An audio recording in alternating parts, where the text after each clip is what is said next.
Okay, we are live and we're just getting our bearings and getting ready. But before we actually start, I just want to say I have not done such a heel turn on a writer on a huge character like I have with Tom King's Batman since the days of Dan Slott.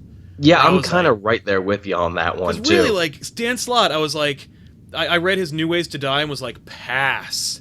And then I read Big Time, and I'm like, oh, this is great. And I read all the way through Big Time and all the way through Spider Island, and loved the hell out of it. And then like a couple of dips and dives, a couple of fanboyish things where I'm like, this isn't what a real writer does. This is what a fanboy does.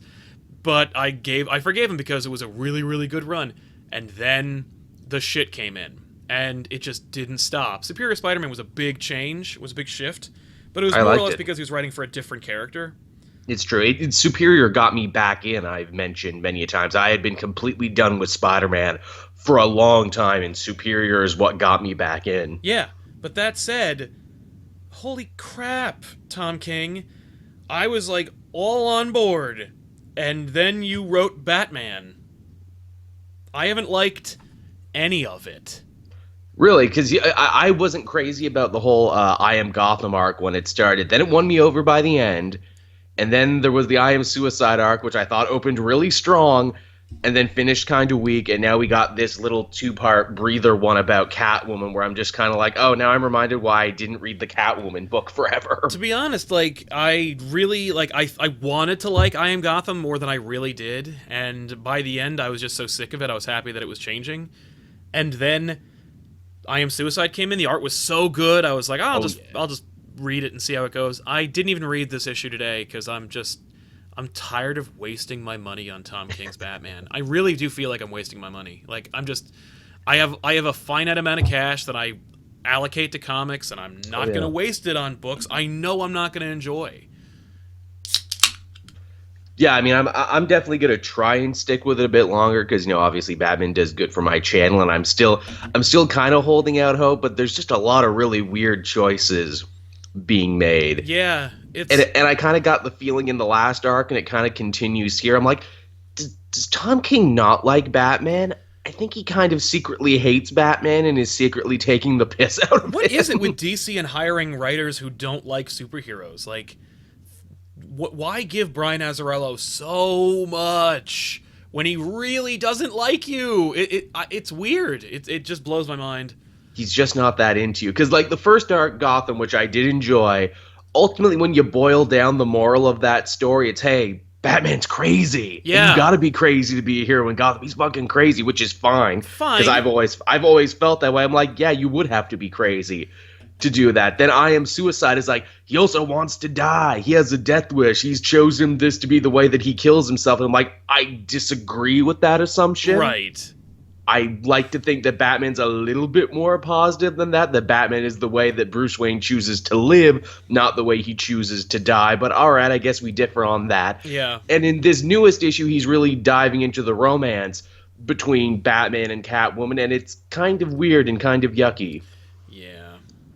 to put it nicely. Yeah. But then again, maybe I'm just a big old fanboy because I've always preferred the Bruce Talia romance. It's Oh, just yeah. me. I don't, but I like that they can't be together because of her father. Like I was Well, like that's what that. I like about it because it's tragic and always doomed. And I mean, I guess the Catwoman romance is equally tragic and doomed. But Yeah, I always thought saw that as more like like a crush flirtatious thing. Like I don't know if I ever wanted to see them fucking on a rooftop, which is what we got.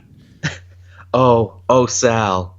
Oh, you didn't read the new issue, did you? So you don't even know No, I they don't. fuck again on the rooftop. Yeah, that's That's exactly literally what we the need to final. see more of.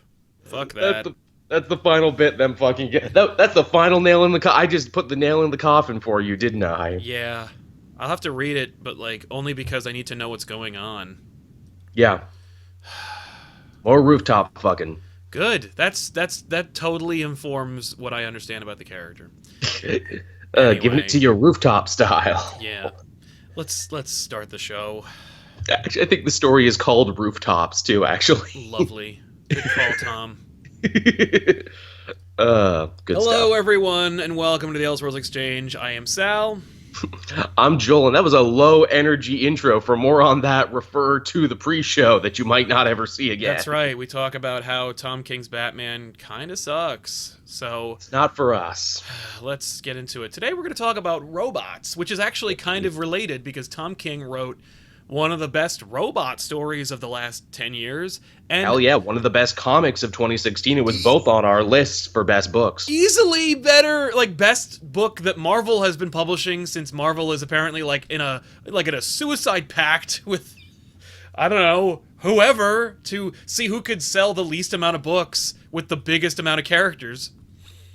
It was cool to see Vision catch on the way it did, where, it was definitely a critic and indie darling, but I think more people kind of picked it up and enjoyed it, because it's one of those things where it's like, you don't really need to know anything about Vision or the Marvel Universe to enjoy it, only to enhance it. Yeah, exactly. But yeah, so we're talking about robots, more specifically our favorite robots in fiction.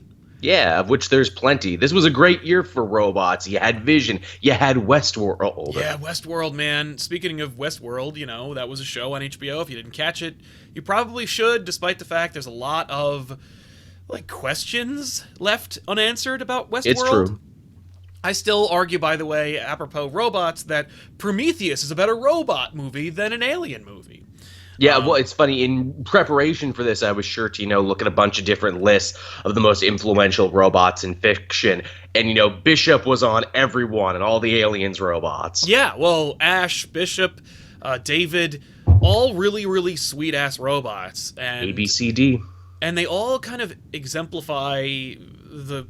Well, they all are different things and circumvent the expectations for them. With Alien, you're like, oh shit, Ash is a robot, a tool of the company, and it's a surprise. But then with Bishop, right out of the gate, he's a robot. Yep. And you know that Ripley doesn't trust Bishop, and you're supposed to trust Ripley's intuition, because that's the whole basis of the movie, is trust Ripley's intuition. So you're waiting for the heel turn where Bishop is going to turn out to be a tool of the company. But it turns out that Bishop's actually a well-built machine, and his primary function is to keep everyone safe, and he tries his best, and he puts himself in that horrible claustrophobic tube. Cool moment. And then David is an asshole robot. Yep. I guess that's the lesson of that one. Good old Fassbender bot. I will say, because Prometheus is technically tied in with the Blade Runner universe, I like the idea of David being a response to Tyrell's replicants. Ooh, that's smart. It's an email. If you ever Google Prometheus Tyrell email, you'll see on the screen there's actually a correspondence between Tyrell and Wayland.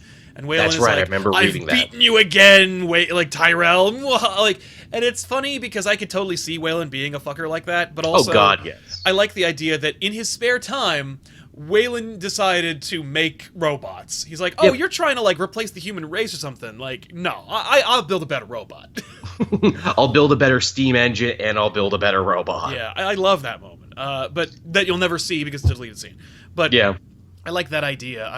I don't know why. What is with our fascination with robots? And because they're like us, but they're not us. Yeah, it's funny. We so much of science fiction is hinged on the other, and whether that be an allegory for westward expansion, or aliens, or people within our own borders whom we otherize or turn into another. Lots of robot movies carry really interesting social commentary messages where the robot as slave and everything. Exactly. Now that said, I guess we should get our terms out of the way, because we should, because even in the lists that other people wrote, they had a hard time differentiating between what's a robot, what's a cyborg, and even what's an AI. I read way too many lists with AIs on there. Yes. Now that said, if it's got working machinery, I call it a robot.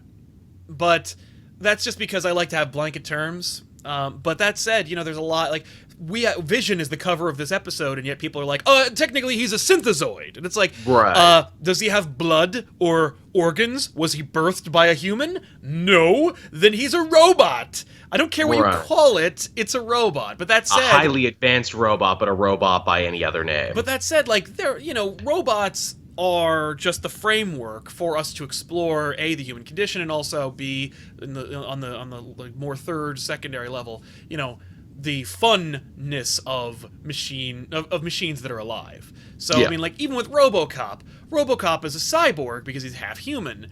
Yes. But there are also robots in it because RoboCop is half a robot. It's in his name. And B, Ed 209 is a robot, so we got robots in that movie. Like, as everyone keeps mentioning in the chat too, yes, the androids from the Dragon Ball universe are technically also cyborgs because there was some manner of humanness to them before. Right. My connection to Dragon Ball notwithstanding, I'll give it a pass. But I just like that's where the chat jumped to. Yeah, Dragon Ball Z. What about those? But let's get through our definitions here. We've got androids. Is there a difference between a robot and an android? Well, androids are paranoid, so I've heard once. And they do dream of electric sheep, or at least from what I hear. But dumb Tish, we had to get those out of the way. That's right. I don't know if I really see a difference between an android and a robot. I guess mine is that an android is supposed to have human-like qualities.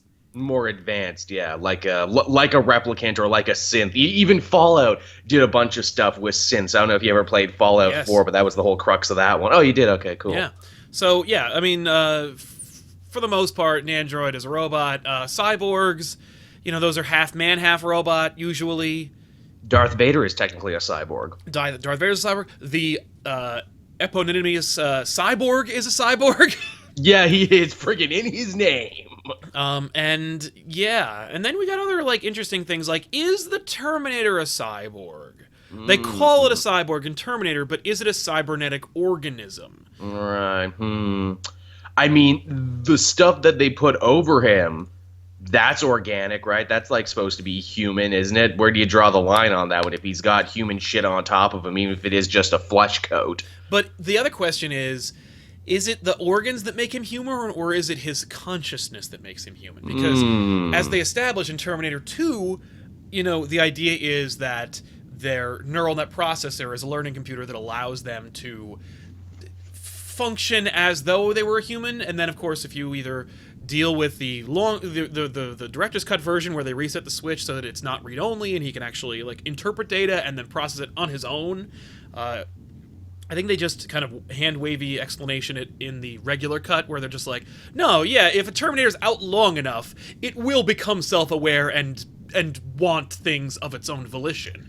And this conversation right here is exactly why this warranted its own episode, everybody. Exactly. But yeah, I always like I don't know why, but I'm always fascinated by the exploration of the human condition as viewed through the lens of a robot. Oh god, yeah, they do some truly amazing stuff. I mean, to bring it back to Westworld there, the whole thing about Westworld was an entire theme park full of robots basically dealing with a god dilemma, finding out, oh, not only do our gods exist, but they're also raging assholes. Yeah, well, and I guess that's like them mirroring their creator, because their creator is a huge, like, asshole god complex lunatic. Yeah. With Westworld, it was a lot of fun to watch because, first of all, the first 2 episodes were really boring, but then it picked up. There are still lots of questions, watched it in bulk. Especially if you watch Max Landis' YouTube channel, he complains endlessly about Westworld. How do the bullets work? How does knife? Yeah, I watched it with another person, and they asked the same thing, where it's like, wait, so do the guests have real guns, but the real guns can only work on the robots. The robots can't shoot real people, but they can stun real people. Yes. And, like, the other thing is, it's like a theme park, but for fucking and murdering, but people bring their children, but they make children robots, which means if you can rape anything in the park, can you rape the children robots? Oh, no. And then you're like, what is this place? What is this madhouse? And if you... It is a new Sodom and Gomorrah. All sins are welcome. I think that it's supposed to be that way. I think you're supposed to, like, ask these horrifying questions, like, what is this place? Who would allow this horror show to continue? What happens the guests from fucking with other guests? Yeah. So, you got a lot of that. It's horrifying. but it's an interesting question because it's like, who allowed this place to exist and who thought this would be fun? How fucked up is the world outside the park? How horrifying and dystopian is it that this is how, the rich 1% choose to get their rocks off? Exactly. But that's just one example of robots that we're seeing in current pop culture, where it's like, hey, robots are still interesting. Definitely the hottest pop culture robots of the moment. Certainly. But let me ask you this, since we talked a little bit about, like, droids, synthezoids, androids, cyborgs, cybernetic organisms, robots, stuff like that. What was your first exposure to robots, and what made you what made you ultimately like them? Because I know that, like, I never really was interested in Transformers when I was a kid. Transformers existed. It was a huge part of my childhood, and children of my age loved Transformers. Me, not so much. I was never really into Transformers. Maybe it's because I found superheroes first, and so I didn't really have an interest in... Maybe because I could not get my head around the idea of caring about machines. It's funny you should mention Transformers, because obviously we would have to mention them at some point. They're, some of the biggest pop culture robots. Yeah. I came to the thinking, feeling robot in kind of a fucked up way as for Transformers. I never watched the OG Transformers. Oh. I watched Beast Wars, or as it was called in Canada, Beasties, because war is too hardcore for Canadian TV. So they had to change the title. Also, War of the Planets wasn't called War of the Planets. It was called, like, Shadow Planet or something. All right, I'll take Shadow Planet, but, like, that sucks. can't have Beast Wars. It's gotta be Beasties, which they even changed the theme. Did they really? Because the theme was, if you're not familiar with Beast Wars, someone yelled Beast Wars. Yep. And then you heard, like, a lion roar that you've heard for the past 100 years in pop culture. I get someone went, Beasties, roar! Yep. And it's someone yelled that. That's what happened. That sucks. Did you guys have Teenage Mutant Hero Turtles as well, or was that just England? That was just England. We got ninjas. I guess according to, the CRTC there, Canadian Standards and Practices, ninjas are fine, but wars are bad. Yeah. This is one of the reasons why I like the fact that the government doesn't run my television. It gets even funnier than that. I'm sure you've heard on Canadian broadcast they need to play X amount of Canadian content, like, all the time. Okay. They do. This is why people like Snow Informer has managed to have a career, because it's like, well, we got to play something Canadian, so... And that's where Degrassi factors in heavily. That too, it's also like, why does so much, like, completely, vanilla milquetoast Canadian programming stay on for as long as it does? Right. That's why. Because it has to. It always bothers me, too, the things that, just to go on a complete tangent here, the stuff that actually crosses over. Because, like, I had a conversation with someone one time about, like, comedy stylings from around the world, like, where the British sense of comedy is very well known. And I'm like, well, Canada, we have our own unique style of comedy, like SCTV and the Trailer Park Boys. And I'm naming off all these great Canadian comedies. And the American I was talking to, they're like, oh, well, what about Corner Gas? And I'm like, oh, yeah, that's a big hit over where you are, isn't it? Shit. No offense to Brett Butt or anyone who worked on that show. It's just I don't think that's a good representation of Canadian comedy. Probably not. I assume also Yoga Hosers and Tusk are also not very representative of your culture. That is Canadian humor through the lens of an American. That is appropriation. Damn it, eh? Stop appropriating our shit, eh? Yeah. But anyway, back to robots. So what was your first exposure to robots? When did you when did you notice robots, and when did you start liking robots? That's a damn good question. As I mentioned the whole Beasties thing, but Beastie never really dealt with the whole machine thing because it was machines as animals. No humans. So it was like humans. Whatever. Yeah. I guess it did get kind of weird, like, later on when they eventually did go back to Cybertron, and, like, Optimus Primal got weirdly religious about the spark and the Matrix and everything and the nature of robo-humanity. Yes. But this is going to sound weird. I know before, I ever discovered stuff like The Matrix or Blade Runner, and I know we've had a good chuckle at this before. Remember the Zeta Project? Yes, I remember the Zeta Project. A machine built to kill, but who doesn't want to kill anymore, and as such goes on the run in like a very Blade Runner-esque future. I remember that when it was called Short Circuit. Oh, Johnny Five. It's literally the same plot. But anyway, but with less awesome. And Batman, and 100% less Batman Beyond. That's true. There were so many crossovers with Batman Beyond. They really stressed that Zeta's in the same universe. So, okay, Zeta Project was your exposure to robots where you're like, yeah, robots are cool! Early on, or at least, like, robots battling with complex issues. Okay. Because I remember growing up, robots had always been there. Because I wasn't really a fantasy kid when I was young. Like, I didn't really get into, like, the Dark Crystal or, like, the Never-Ending Story. I watched all of them religiously, but, like, they weren't really the thing that fueled my engine. I wasn't like, yeah, let's go to a far-off forest and, I don't know, hang out with butterfly men. Like, and probably because I grew up in the woods and I could have my own adventures in the forest, and I didn't, like, that was not really very special to me, but space and science fiction were always kind of interesting and cool to me. It's the final frontier. So my exposure to robots started with Star Wars and, like, Short Circuit and stuff like that. And it's funny because I never really thought of them as robots. With Star Wars, I never thought of that as a robot movie because your exposure to robots is literally R2 and 3PO, and for me, those were characters.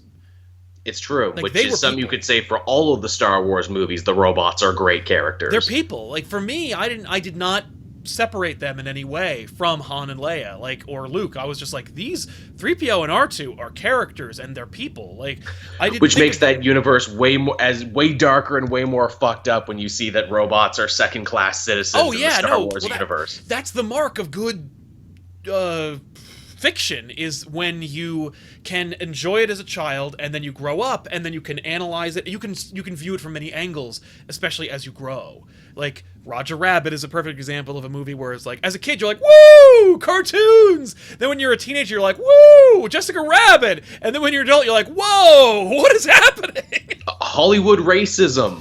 Yeah, really cool stuff. But with robots, I didn't start noticing robots until much later, probably. I want to say it was something like maybe Iron Giant, maybe Terminator. Oh, that's a good one. Iron Giant is, and that's more like Aliens, but it's still a beautiful It's true. film. You get a lot of robot aliens, don't you? Like, even The Day the Earth Stood Still. Yes. Not ours. We didn't. It's not a creation of our genius. But Data's a robot. Yes, and like a cool one. I quoted Star Trek, which is where my train of thought went. But Data's a robot, and he is. The whole show is about whether Data is a human or not, which they tackle. I think they never really tackle it any more perfectly than in the episode when Data's on trial for whether he's property or not. And I think that's like season 1 or 2, where they're like, "Oh, let's deal with this now," and then 7 more seasons we'll just worry about it. Like, we'll just talk about it. But yeah, so early on, the exposure to robots was like subconscious, subliminal, if you will. It was like, oh yeah, robots are always a part of everything. And then, like, you find it kind of trickle, like, the older you get and the more mature you become and the more fiction you seek out, like, you start to really delve into it and be like, oh, let's talk about let's talk about ourselves and what we're capable of. In college, a friend of mine, my roommate, wrote a story about robots. Right. It was probably one of the most boring things I've ever seen. But it was because he wanted to talk about robots. And he didn't as a thing, not as a concept. He didn't want to tell a story using robots as a device. He wanted to talk about robots. And as such, it didn't really hold water. But it was interesting because whenever I think of robots, I think of his robots. His lifeless, boring, like, static, personality-less, deeply troubled, and inner, like, concerning robots who are just like, I really want to be human, or I really want humanity to bend to my will. Like, it was just weird. There's a lot of Pinocchio in robots when you stop and think about the I want to be a real boy. Yeah, there's two schools of thought usually when it comes to robots in fiction, if you're going to talk about robots and not just have robots in your movie. And that is robots wanting to become human and robots hating or resenting humanity. Usually it's robots still wanting what humanity has, even if they don't want to become person. And even their reasons for resenting humanity, for our many imperfections. Yeah. Yeah, I mean, people are even mentioning like the Tin Man in Wizard of Oz. He's a robot. Yeah. Yeah, he kind of is, isn't he? And all he wants is humanity. All he wants is a heart. He wants a human heart within him. And it's kind of like, yeah, that is a perfect microcosm of the journey for sentient robots. And I guess that's what it is. Your question. I thought of another good one too. Then again, this is kind of robot and kind of AI at the same time. Mass Effect: The Geth. Ooh, okay, yeah. Because they're robots, and they're also a hive mind of AIs that can upload to any sort of mechanical shell. And they're also weirdly religious too, because they kind of look up to the Reapers as these perfect beings and being like, oh, well, we want a Reaper shell to upload into, because that'll basically be our heaven where we can have just one giant big information orgy. Yeah, that's true. They're an interesting thing. And then, like, in the later games, you find out where it's like, well, not every Geth wanted to kill Commander Shepard. There's another group that were branded heretics because they wanted to save Commander Shepard. And you have a choice to be like, okay, can I reprogram all the Geth to want to help me? Or I can upload a virus that will destroy their entire sentient civilization. Right. And that question really is, do I annihilate a species or do I bend it to my will?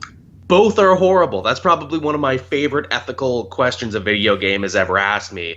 Then again, it's kind of undercut by the fact that one is Paragon and one is Renegade, even though I would argue both have their merits and both are evil. It's interesting, that question, because you're like, okay, is life enslaved preferable to death? And then, of course, it's true. You ask yourself that question if it applies to humanity, and you're like, usually people are like, death is preferable. So you're like, okay, cool, like, but they're robots, so they're not even people, really. I remember the movie that made me go, that made me kind of re-examine robots forever was AI. Artificial Intelligence by Steven Spielberg, originally developed by Stanley Kubrick. Not the best movie. No, it's not. I thought it was brilliant when I first saw it, probably because I was not an adult. Yeah, that helps. That's also when I saw it. And I really like delved into it, and I was like, this is interesting, and like, but then when I watched it again, I was like, this is weird. It was more of an awakening movie where it was like, hey, robots can feel, and then you watch other things. I remember trying to watch Blade Runner as a kid, and just literally my friend and I were like, we're nerds, we're gonna watch Blade Runner, put it on, fell asleep, literally 20 minutes in, asleep, woke up, credits. I was like, no! Yeah, I think that happens to a lot of young nerds too. Like, you want the stuff, you want to see where all the stuff you like come from, you want to see like the year zero stuff, but it's hard sometimes. Yeah. That said, watched Blade Runner a couple of years after that, like probably a good 5 or 6 years after that, and loved it. And I really do like Blade Runner now, and it's interesting how like Blade Runner is about robots, but it's kind of more of a homage to Chinatown. And you're like, oh, this is like, this is a person who wanted to tell a story and used robots as a framework, but then figured out that we could actually talk about robots too, and then expounded on that framework. It's just a perfect mesh of those two ideas. The chat keeps yelling about Ghost in the Shell. I admittedly don't know that much about Ghost in the Shell. I saw the movie when I was a kid and thought it was as boring as Blade Runner. Tiffany watched the show and loved it. Right, so, standalone complex. Yeah, so she loved the show, and so she'll probably catch the movie. I think they're re-releasing the original movie at some point. Right. They made a couple movies. So, ironically, I think the sequel movie they did, Ghost in the Shell Innocence, actually dealt with like a bunch of robot prostitutes that started killing their Johns, and it was very similar to Westworld. It was very Westworldian. That's a cool idea. I'd get behind that. Not the murdering of people, but the story that it's about. Oh, come on, Sal. Get behind murdering people for once in your life. Live a little. Now, here's a question, because, like, okay, robots, just by virtue of their existence, they are other. They don't look like us, and then you delve into the uncanny valley of, like, you can either think a robot's cute because it has human-like features, or you can be tricked into thinking a robot's a person. But then there's this middle ground where like a robot tries to look like a person, and it's gross and weird, and our brain won't accept it in any way. Oh yes, the uncanny valley effect. Exactly. I was thinking about the movie Robots with like Ewan McGregor. Yeah. I didn't see it. And the animated one, yeah. Yes, the live, the CG one with Robin Williams and For a second, I was thinking iRobot. I'm like, oh yeah, the one with Will Smith. Oh, Yeah. The one with the brilliant line, "You have so got to die." Yeah, that one. Those robots were pretty freaky too, though. Yes, and not terrible looking because of the design. They were like, it's going to look fake. We'll make them look like this so that we can make 1,000 of them and they can look kind of real. It was Alan Tudyk's audition for playing the one in Rogue One. Yeah. Man, talk about a robot, a new one that's like gone right to the top of the heap of robots, I think. Yeah. I'd argue that, what is his name? K2SO? Yeah, that's the was one. the most human among them. He kind of was. It's funny. I'm glad you know his full designation. I was going to call him KYSO. I don't know why I was thinking KY. I don't know. But I'm going to just move right past it. You know that droid exists in the Star Wars universe. That one's hanging out at Jabba's palace. Go see old K2S1 or KYS1. KY. Why do they call you KY? Oh, reasons. Oh, ho, ho, ho. Get to work. Did you see Ex Machina? No, I kept hearing amazing things about it, though. I saw the great image, though, of what the robot in that looked like. Yeah, she looks fantastic. It's a Redbox kind of movie. You can get it pretty. I think it's on Netflix now. You probably. I think it is too. I think I passed it before. So good, and it's short. And it's Oscar Isaac's in it, and actually Nice. both the dweeby general from Episode 7 and Poe Dameron are in that movie, and those Sweet. are all the people in that movie.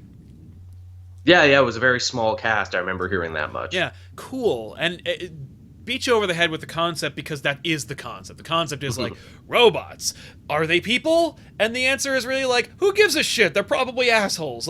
And it's an interesting movie, and, if you just want to watch a movie about the concept, about this concept in and of itself, you're like, holy shit, Sal and Joel got me interested in robots. I want to watch a movie just about robots. Watch Ex Machina because it's like 90 minutes of robots. And the whole concept of robots in today's society, but with futuristic science fiction, ideas.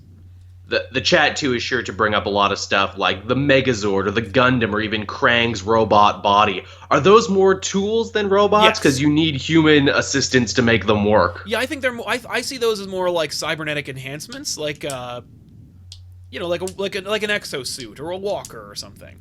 In fairness, they would do Power Ranger seasons later where the Zords were alive, but they had very limited kind of connection. I'm surprised they never told that story, or never tried to, at least. I can imagine that's probably a little too high concept for Power Rangers. I guess. You would think the Japanese would try it, but oh well. Yeah, but Jamail does remind Joel about Alpha 5, who was a sentient robot. That's true, he was. And they never really explain much about him or why he is the way he is. He just kind of lived to serve. He was a house bot. He was just happy to serve, that guy. I think that Alpha 5 is a misinterpretation of C-3PO. That's fair. He's an annoying douchebag robot. We'll just put this annoying... Slightly fey. Kind of weak-willed... crybaby robot and put him in the show. Weird idea, but interesting. Never really had much development, never really had much going on. Anytime he ever left the command center, he just fucked things up for everybody. Yes, but that's because Alpha 5, more than being a robot, he is what is known in the trope community as a butt monkey. He is Slimer in the real Ghostbusters. He is a character where is he? Why isn't Alpha 5 here? Alpha 5 has to... he's Orko from Master of the Universe, where That's really good. He literally is... He has a designation, or at least he did before the narrative began, but now that the cameras are on, his goal is to make the children laugh. Yeah. Which kind of blows. Yeah. So, speaking of children, here's a funny show. I don't know if you ever caught this one on the WB. They played this one really early in the mornings before any of the other one. This might have just been a Canadian thing. It was a French cartoon called Kubik's Robots for Everyone. Did you ever catch that? No, I did not catch Kubik's Robots for Everyone. It was kind of Big Hero 6-ian now that I stop and think about it. The main guy, Kubik's, was a little like Baymax. Basically was, robots as toys and also robots as companions for children. Yeah. That's interesting. It looks like they borrowed the reboot CG. Oh, they did. They sure did. But it was French, is what you see. Oh, I see. Okay. I think I remember seeing Cubixes in stores, like a toy of Cubix. They were hot for like a minute, and the villain was totally just a poor man's Dr. Wily. Boo. Yeah. Actually, speaking of French robots and we are, there was another cartoon, which you may only remember because it had a rockin' theme song. It was called Bots with a Z Master.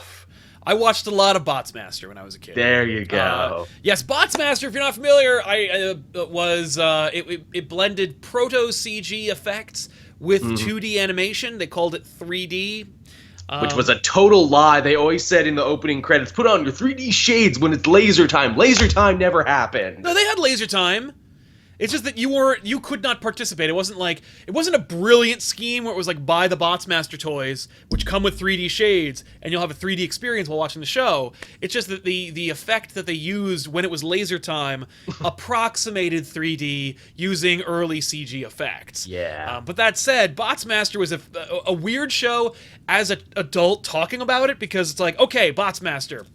The idea is the corporations run the world, if I remember correctly, and Ziv Zoolander, who has the name of a morning zoo ZZ DJ. for short. Yes, ZZ for short, who literally just talks and has the name of a morning disc jockey. Like, Sure does. hey everybody, welcome, Ziv Zoolander. Oh, here comes the top of the charts. We're playing all the anti-corp hits here today. Or he could be the announcer for pod racing, if you wanted to. Oh god, yeah, he sure could. But that said, he's a terrorist. Sure is. Ziv Zoolander uses his massive intellect to build sentient soldiers for his army against the government, and then launches, like, minor attacks on their key infrastructure. Like, that's the show. The show's about a eco-terrorist who is, like, a rich white asshole who makes robots. I love too. What does he call his private army? The Boys Brigade with a Z. Well, that's a brain-operated young zygoatopic zoids, if I remember. These are the things that I remember instead of like birthdays and my parents' anniversary. You and me both, man. No, man, you gotta put all that aside. I need all this Botsmaster info. I might be able to do a podcast about it one day. I need to be able to just reference all the Botsmasters, like ninjas and ninjas. He kicks doors off the hinges. Oh my god. Anyway, Botsmaster, great theme song, terrible show. We need to do a show where we just talk about the best theme songs in like classic cartoon history. Oh fuck yes. I have a playlist on YouTube of just themes that I like. Me too. King Arthur and the Knights of Justice. That is one of the sickest riffs ever in cartoons. Yes, and disproportionately terrible. Like that's the thing, is that the better the theme song, typically the worse the show. They knew they could get you in with the theme, and then you'd stay. Yes. That said, there are a few exceptions to that rule. Carmen Sandiego, for example, not the live-action one on PBS, totally watchable and great theme. Similarly, I think that was also the first job for Jennifer Hale playing Ivy. Yeah, I think so too, actually. Because I remember Tiffany met Jennifer Hale. She was like, I remember watching you as Ivy. And she's like, that was my first job. Oh, that's cool. She's like, thanks for remembering that. But yeah, and that's why whenever I hear Jennifer Hale's voice, I go, hey, it's Ivy! Amongst a million other things. Yeah, or everyone. She's also Carol Danvers in Earth's Mightiest Heroes. And Fem Shep to bring it all around. Yes, and Commander Shepard, yeah. Yeah, she rocks. But anyway, robots. We got to talk about Bender, because we've been talking about robots as ways to explore weighty themes and everything. Sometimes they can just be funny and awesome. That's true, but also they explore. It's funny, they make fun of the tropes of robotics and they really do. With Bender, and of course all the other robots. I mean, they've got Hell's Other Robots. You've got the other episode, some like Crimes of the Hot, some like it hot. The one where they're causing global warming. Bender got to be God for a minute, too, in a great episode. Yeah. That's a classic. Dude, Hedonism Bot. How great is Hedonism Bot? Oh, Jumbie, heat up the oil. The chocolate icing. Oh, yes. I love the idea of just like a robot hedonist. I mean, the Robot Devil. The Robot Devil, voiced by Dan Castellaneta. Great. So good. Great song. But yeah, so robots are funny. They're inescapable in our culture now. Like, as we get further and further into like technology kind of taking over. Like, is Cortana a robot? I would consider her to be more of an AI. Yes, but yeah. Well, and I say that not just Cortana, the character in Halo, but also like the voice-activated sentient thing, or not sentient, but like the voice-activated thing you have in Windows 10, where you can be like, hey Siri, are you a robot? Yeah. Do you have an iPhone? Can you do that? No, I don't have an iPhone. Android, man. Yeah, I have an Android too. Hang on a minute. I don't trust that Apple corporation watching me all the time. Also, it's harder to load up my phone with stuff. Yeah. Okay, Google. Are you alive?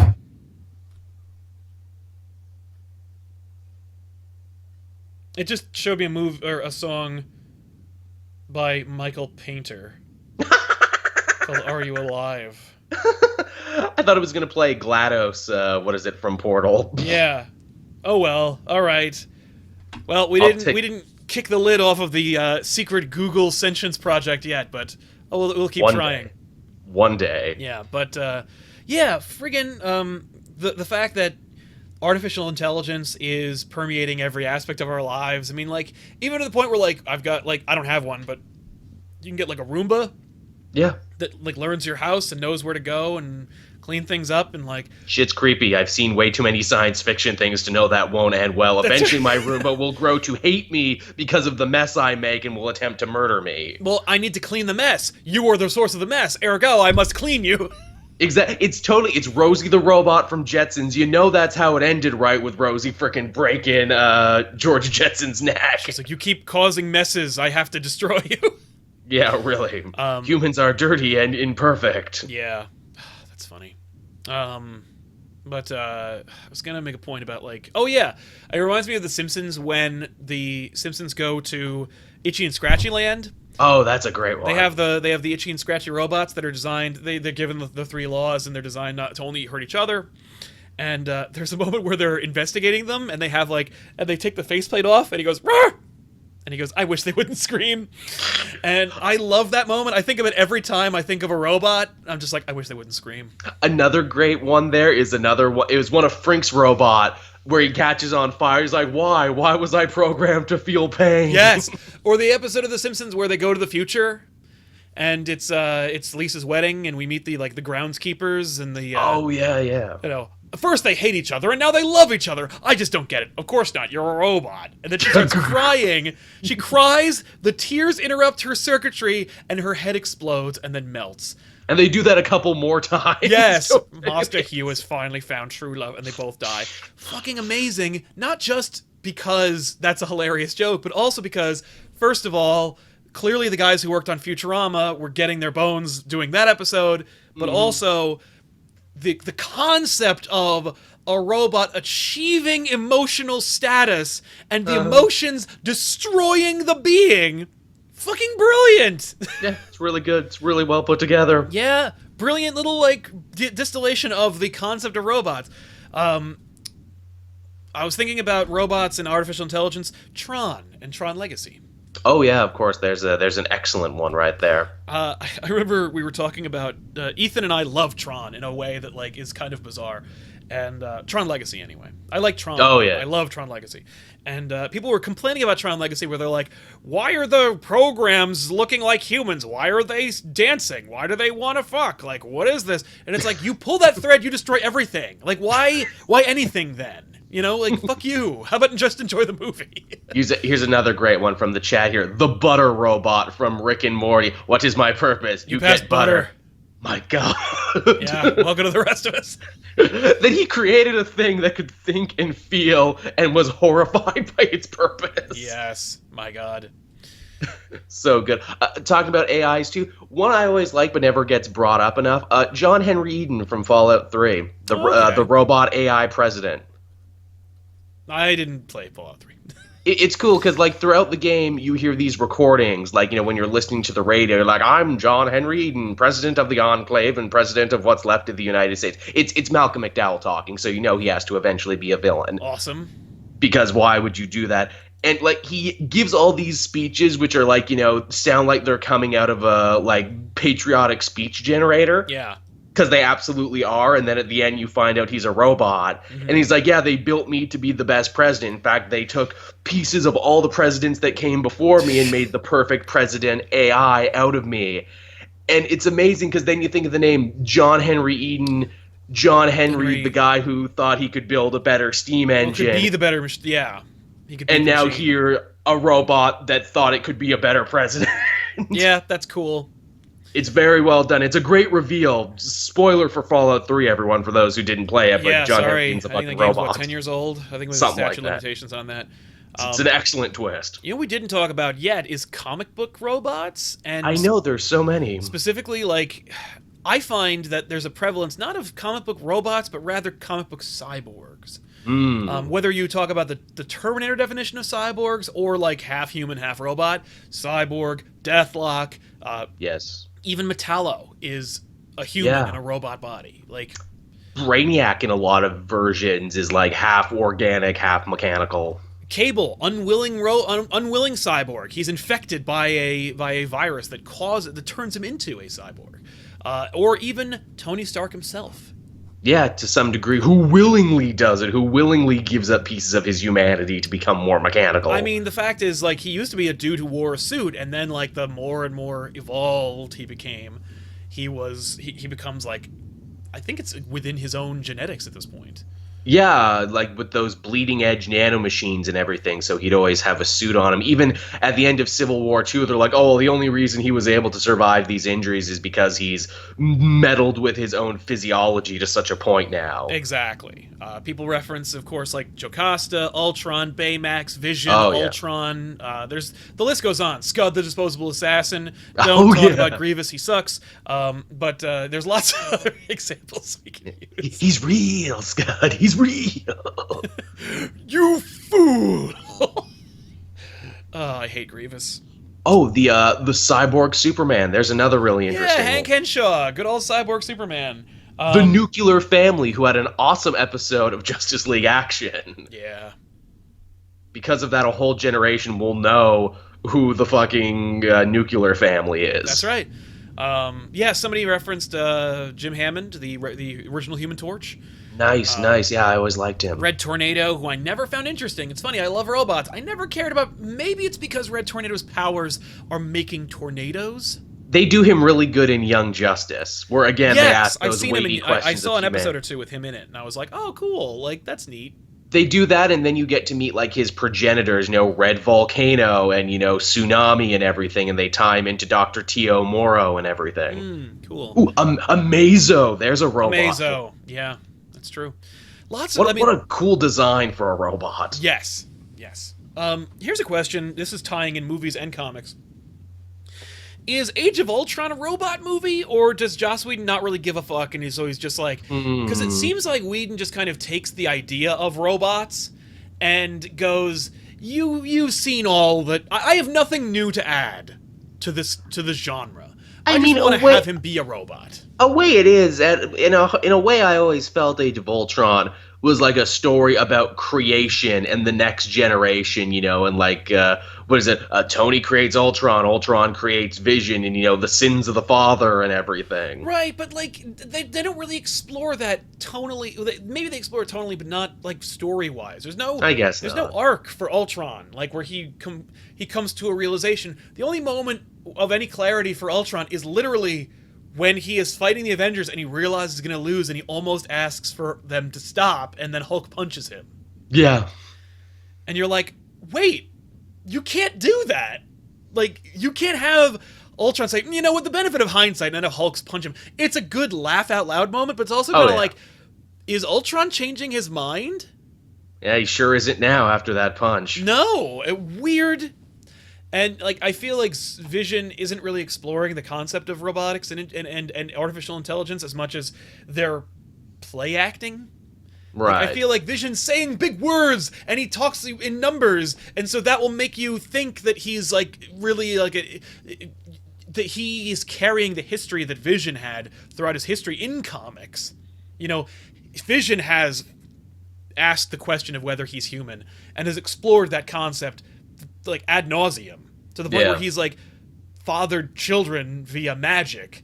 Like, we've explored that enough so that when we finally see Vision on screen, that Vision carries with him the history. But he doesn't earn it because he's a new version of Vision. But for fans, they're like, no, it's cool because he's gone through all this shit, and it's like that Vision hasn't. That Vision was built by Ultron in really, really flimsy storytelling, and now he's just an Avenger, and he has an Infinity Stone in his head. And what will happen when Thanos takes it out of his face? He's going to die. Like, will he die? Or will it turn out that, like, he actually doesn't, like, need it? Like, you know what I mean? It's weird. We better pay our ticket price to see that. Yeah, we didn't get to really get into that. Like, one of the things that makes Ultron kind of awesome is that he is Hank Pym's son. Yeah. And one of the things that was robbed of us was making it Tony Stark's, because Stark is the perfect Steve Jobs absentee father who doesn't give a crap about having kids. Yeah. Like, or we could have had it be like, this is interesting. Now, like, Tony Stark feels like he did have a kid or something. You know what I mean? Dude's married to technology. You'd think his kid would be a robot, and he would explore that concept. But instead, he immediately divorces himself of responsibility and authorship of Ultron. Yeah. I think we got one line in Civil War, and that's it. He cares more about the dead kid in Sokovia than almost annihilating the world because of his son. It's kind of weird. Yeah, interesting. Yeah. What are some other fun robots there? What we talk about? Again, Brainiac kind of blurs that line that he's been a cyborg and an AI and a robot. He's kind of been all those things. Yes, Brainiac's been all robots, all incarnations. He's actually a great character to explore in this episode because he has literally been every incarnation of robots we've talked about. He's been half. He is the singularity. He's the singularity. I like that. Yeah. Disappointed in his use in Convergence, where he's just like, meh. God, we're in Convergence and like Future's End. They even kind of up his importance even more so to be like, oh no, Brainiac is a Lovecraftian horror that exists outside of time and space. That's a neat idea. I like, but I much prefer the other ones. But I'd rather he was just an alien. My Brainiac is animated series. Hell yeah. He's Siri gone mad, and then like he's Kryptonian Siri. What I love about the animated series version of the character is the whole, oh yeah, hey Jor-El, where you were trying to get everyone to take this whole destruction of the planet thing seriously, I've been telling them everything's fine so I can back up and save myself. And then to have him be all upset that Superman lived, where he's like, no, I am the last son of Krypton. Yes! I am their greatest creation, not you. You need to die now. No, that's so cool. Oh, such a great I love that where they're literally fighting over like the future of like how Krypton will be remembered. Yes. Which is also amazing because they're on opposite sides of the spectrum. Will Krypton be remembered as the progenitor of the end, or will it be remembered as the progenitor of the savior? And it's exactly. Like, that's fucking brilliant. It's a beautiful battle that they wage and keep waging. And what's amazing about that, by the way, is like so much of this, like, so many of these great echoes in comics where it's like, that fucking works, was accidental and incidental. It's just the human condition focused like creators to tell stories that wound up serving one linear focus, and that's kind of goddamn amazing. That's what I love about comics is like, like you have. It's why I hate reboots, because by the time you get to a certain point, you get a book like Earth X, where Kurt Busiek gets to take everything that came before and kind of like distill it into this one kind of cohesive universe where it looks like a clockwork maker like designed the Marvel universe to go in one direction. Fucking Definitely. Brilliant. DC, same exact thing. But anyway, also Skeets is cool. Skeets is cool. Another fun one the chat came up with that I'm sure we could talk a lot about, Big Guy and Rusty. Oh yeah, Big Guy and Rusty. I have that book. I remember the cartoon vividly, and it was kind of interesting that Rusty was the super advanced robot that worked. Big Guy was just a dude in a suit, but he needed to make the little robot think he was an actual robot, so the little robot would look up to him and hopefully not go crazy and kill everybody. Yeah. I was amazed they even made a Big Guy and Rusty show. Oh, God, yeah. Like, it was only one season, but YouTube it. Big Guy and Rusty is a show that was made. It looks just like the comic. It does. I was amazed years later to, grow up and find out Frank Miller wrote that? Yeah! What? Then I read it recently, and I was like, oh, yeah, he did. Does it carry? Did they excise a lot of his weird shit in the cartoon? I can only imagine. There's just not a. Oh yeah, the cartoon.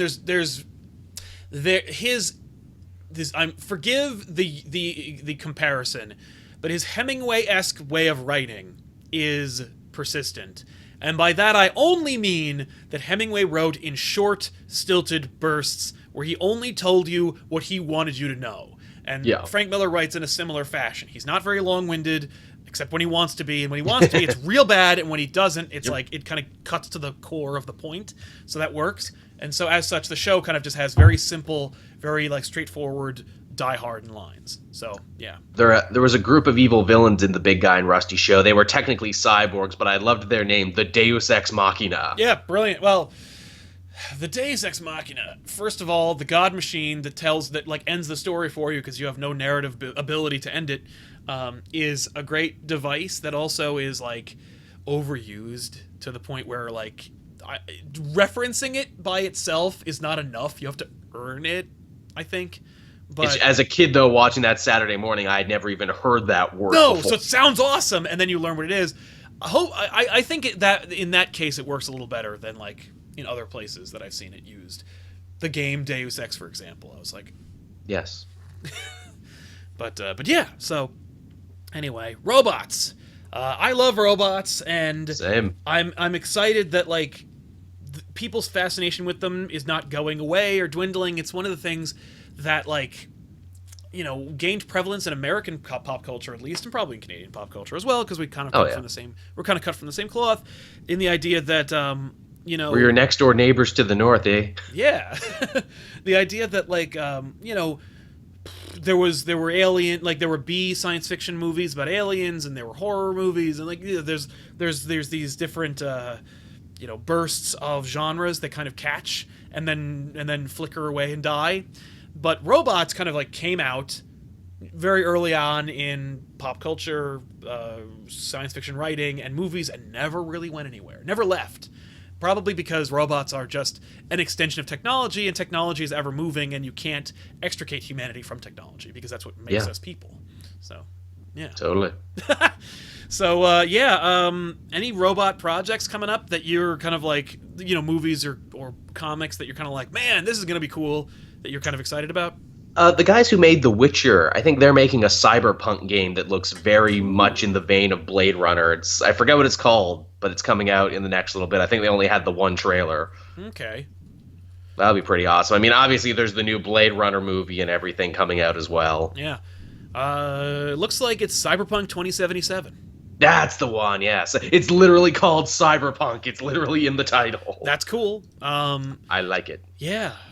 For me, I'm looking forward to Blade Runner 2047 or 2049 or whatever it is. The new Blade Runner movie. That's the hot new thing. You know, it's the future. You put the year in there. Yeah. Thanks, Spider-Man 2099. Yeah, Spider-Man 2099. Not about robots, but about the future, and very cyberpunk. Mm-hmm. 2049, thank you, Sam. I liked Blade Runner. I don't know if I have a lot of faith in Ridley Scott anymore. Dude can make a beautiful looking flick. If you have Prometheus with the sound off, that movie is goddamn awesome looking. And even the conversation, like even the characters aren't horrible. I have a love-hate relationship with Prometheus, and I think David saves it for me because I'm like, ooh, robots. Yeah. But with Blade Runner, like, I hope it's not really stupid. It looks like it's capturing... I mean, Ridley Scott, obviously, he didn't direct it, but, like, the second one, that is. But I'm hoping that it, like, unapologetically explores the concept in a deeper way than they did in Blade Runner without fear of alienating their audience. Because here's the thing. Blade Runner failed.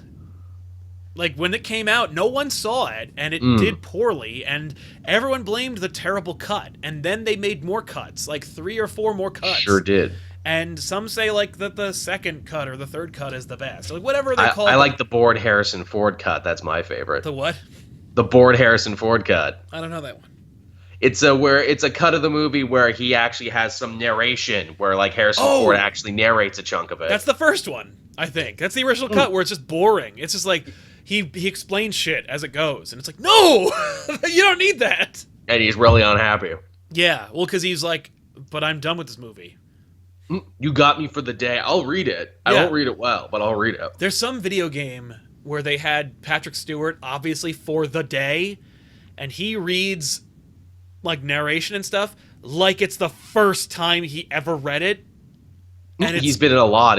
Was it Elder Scrolls? I know he was the king in that for like a minute. I don't know. It was some like weird like slasher game, but he reads like the opening crawl and it's just awful. Like he clearly was just like, "Here, Pat, read this," and he's like, "Okay," and he just read it as it's scrolling across the screen. He's reading it.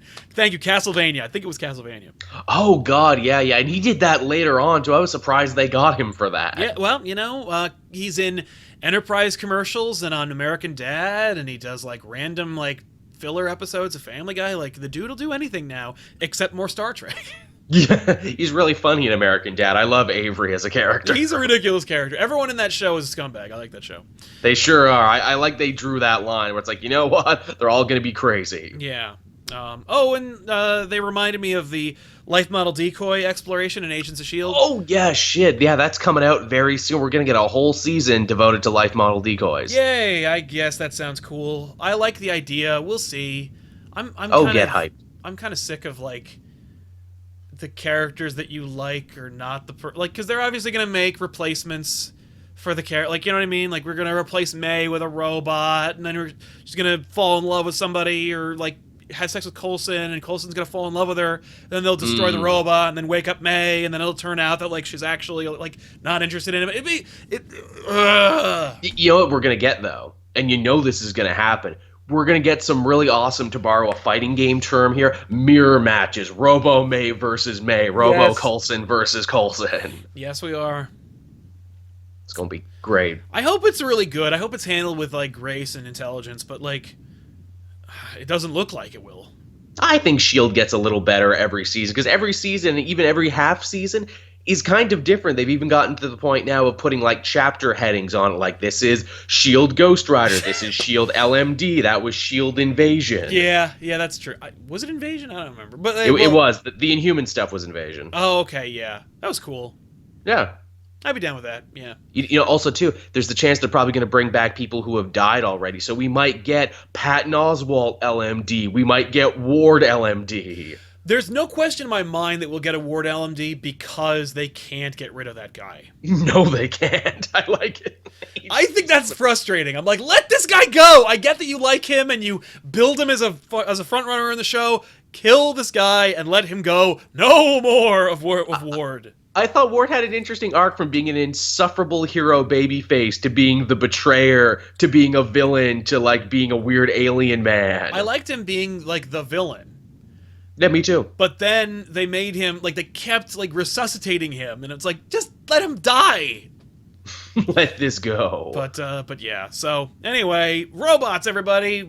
Thanks a lot for watching this episode of Elseworlds Exchange. There's a lot of robots we left out because like robots are ever present and will never die and will outlive us all. So we could easily come back and do a show on like artificial intelligence if we wanted. That's like a whole episode in and of itself. Yeah, I mean, and we could definitely like go back and kind of retread some of this like the discussions we talked about here.